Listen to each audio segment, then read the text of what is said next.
News 18 বাংলায় আপনাদের স্বাগত। আপনাদের সঙ্গে রয়েছি আমি প্রিয়াঙ্কা। রেশন দুর্নীতিতে ফের ধরপাকড় ইডির। ম্যারাথন জেরার পর জালে বাকিপুরের দুই আত্মীয়। 3 দিন আগে রাইস মিল বাড়িতে এনফোর্সমেন্ট আধিকারিকেরা তারা কিন্তু হানা দিয়েছিলেন।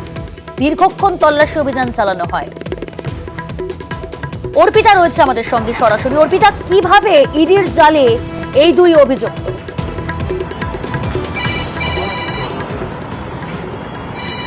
দেখো, ইডি সূত্র থেকে খবর যে গতকালকে এই বাকিপুরের দুই এই ঘনিষ্ঠ আত্মীয় আনিসুর রহমান এবং তার দাদা এই আলিফ নূর, এদের দুজনকেই তলব করা হয় এবং দীর্ঘ 11 ঘন্টা জিজ্ঞাসাবাদের পর রাতেই তাদেরকে গ্রেপ্তার করা হয় বলে ইডি সূত্র থেকে খবর।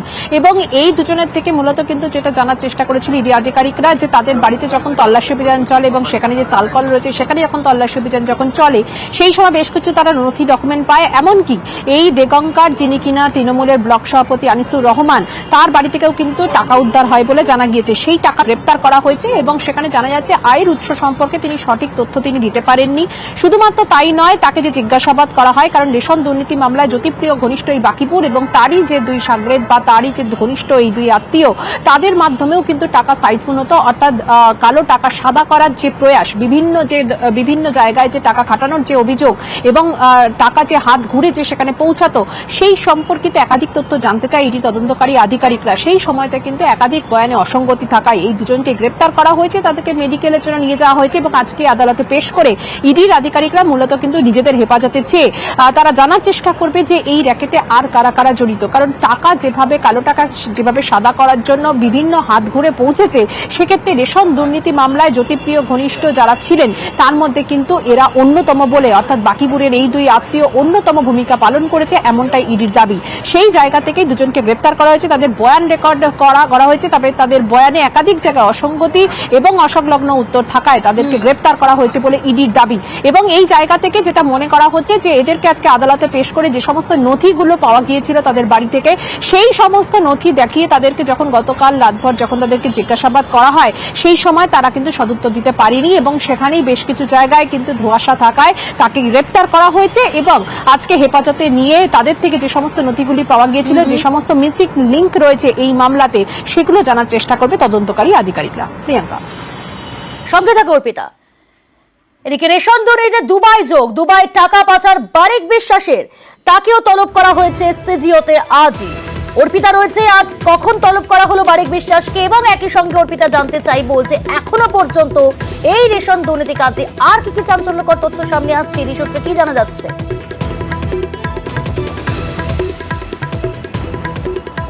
দেখো, জ্যোতিপ্রিয় ঘনিষ্ঠ এই বারিক বিশ্বাস এবং বারিক বিশ্বাসকে কিন্তু আজকে তলব করা হয়েছে সকাল 11টা নাগাদ এবং সেক্ষেত্রে এখন দেখার যে তিনি আদৌ আসেন কিনা বা তিনি হাজিরা দেন কিনা সিজিও কমপ্লেক্সে।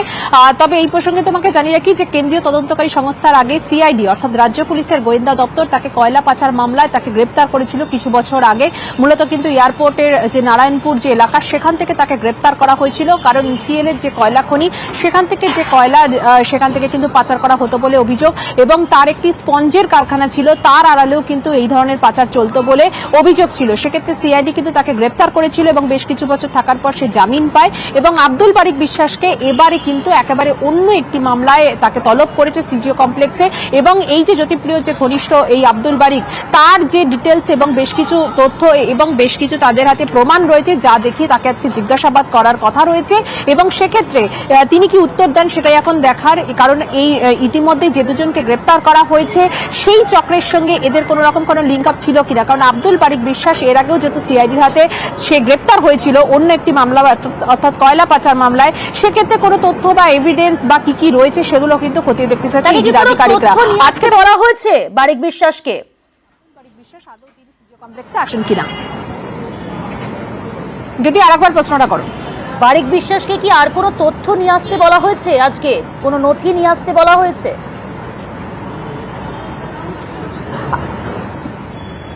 দেখো, ইতিমধ্যেই আব্দুল বারিক বিশ্বাসের যে সম্পর্কিত যে সমস্ত তথ্য বা নথি সেগুলো কিন্তু ইডির আধিকারিকরা বেশ কিছু তাদের হাতে রয়েছে এবং সেই মিসিং লিঙ্ক থেকেই তাকে আজকে জিজ্ঞাসাবাদ করা হবে। কারণ এই দুর্নীতি মামলায় অনেকগুলি জায়গায় কিন্তু মিসিং লিঙ্ক এখন অব্দি আছে। জ্যোতিপ্রিয় মল্লিক গ্রেপ্তার হলেও এই র্যাকেট কিন্তু অনেক বড় বলেই মনে করছে ইডির আধিকারিকরা।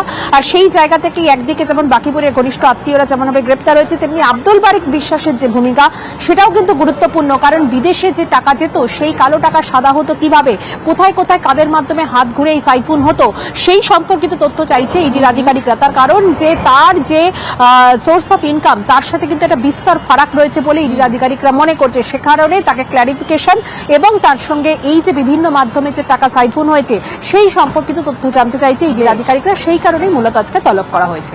ধন্যবাদ প্রিয়াঙ্কা। গার্ডেন রিচের পর এবার বাগুইআটি। কলকাতায় ফের বাড়ি বিপর্যয়ের বলি এক। টানা বৃষ্টির মধ্যেই রাতে হুড়মুড়িয়ে ধসে পড়ল তিনতলা বাড়ির একাংশ। চাপা পড়ে মৃত্যু হয়েছে কিশোরের। 5 ঘন্টা পর ঘটনাস্থলে বিপর্যয় মোকাবিলা বাহিনী। ধস সরিয়ে নাবালককে উদ্ধারে 6 ঘন্টা পার হয়ে যায়। সরব হয়েছেন স্থানীয়রা। মর্মান্তিক এই ঘটনা। মৃত্যু হয়েছে এক কিশোরের। বাগুইআটির ঘটনা।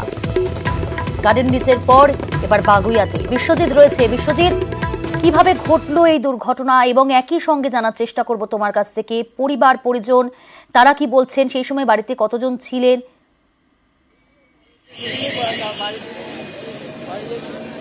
একদমই, বা একজন আত্মীয় এসছেন, মামি এসছেন, আমরা তার সঙ্গে কথা বলবো। কিন্তু যে কথাটা বললে যে এখনো সেই ধ্বংসস্তূপ পড়ে রয়েছে, সেই ধ্বংসস্তূপের যদি ছবিটা আমরা দেখাই, যে এই ধ্বংসস্তূপ, এই যে বাড়িটি, পুরো বাড়িটি হচ্ছে 3তলা বাড়ি এবং এই 3তলা বাড়ির 3য় তলা কোনো কাজে লাগতো না। 2য় তলায় থাকতো 2 ভাই এবং 2 ভাইয়ের সঙ্গে মা থাকতেন। মা নিচের তলায় থাকতেন এবং এই নিচের তলাতেই আজ এসছিলেন। আমরা একটু কথা বলে নেবো। তার মামি এখানে রয়েছেন, তার মামির সঙ্গে একটু কথা বলবো। দিদি, একটু যদি সরা যায়। আপনারা কখন শুনলেন? আমি যখন খবর পেয়েছি তখন 10টা 15 নাগাদ খবর পেয়েছি। কটা নাগাদ ঘটেছে? 9:30টার দিকে। এসে কি দেখলেন? আমরা তো এখানে যখন ঢুকেছি তখন 12টা 10-15 এরকম ঢুকেছি। তখন এসে তো দেখলাম সব রেস্কিউ টিম আসা, পুলিশ বা দমকল সব এসে রয়েছে। তখনও জীবিত ছিল? হ্যাঁ, তখন একবার আওয়াজ পাওয়া গেছে, তখন ছিল। তারপর তো রেস্কিউ করতে করতে সময় লেগেছে। তারপর ডাকা হয়েছে আর সাড়া পাওয়া যায়নি। এবার তারপর তো রেস্কিউ করতে করতে 4টে 4:30 বেজে গেছে। এই যে ঘটনা ঘটলো 9:30, কিন্তু এই যে দুর্ঘটনার পর এতক্ষণ উদ্ধার করতে লাগলো, এই আগে উদ্ধার করলে কি প্রাণটা বাঁচানো যেত? হয়তো একটু তাড়াতাড়ি করলে বা তাড়াতাড়ি সবকিছু হলে হয়তো আজকে বাঁচত। কোথায় ছিল ধ্রুবজ্যোতি? কোথায় ছিল? 3তলা বাড়ি নিচে ছিল, একদম নিচের ঘরে টিভি দেখছিল। ফোন করেও মনে হয় কথা বলেছিল। যখন জাস্ট ওপরে 3তলার ছাদটা আগে ভেঙেছে, তারপর 2তলা, যখনই প্রথমে আওয়াজটা পেয়েছে তখন ফোন করে ওর দাদাকে বলেছে যে দাদা ছাদ ভেঙে গেছে বলে। ওই একটা কথাই জাস্ট বলতে পেরেছে, আর কিছু বলতে পারেনি।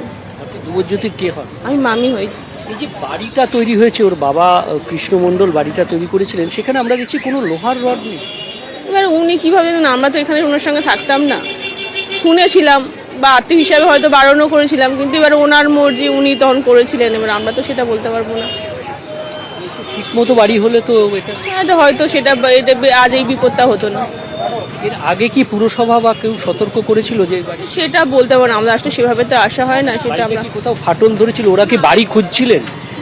হ্যাঁ, মনে হয় খুঁজে নেই। এইটুকু শুনলাম এসে যে ওনারা কদিন ধরে যেহেতু এত বৃষ্টি হচ্ছে ওই জন্য ভাড়া বা ঘর খুঁজছিলেন। এই যে অনেক কয়েক ঘন্টা, প্রায় 5-7 ঘন্টা পর দুর্ঘটনাস্থল থেকে ওর দেহ অচৈতন্য অবস্থায় পাওয়া গেল। হাসপাতালে কি প্রাণ ছিল?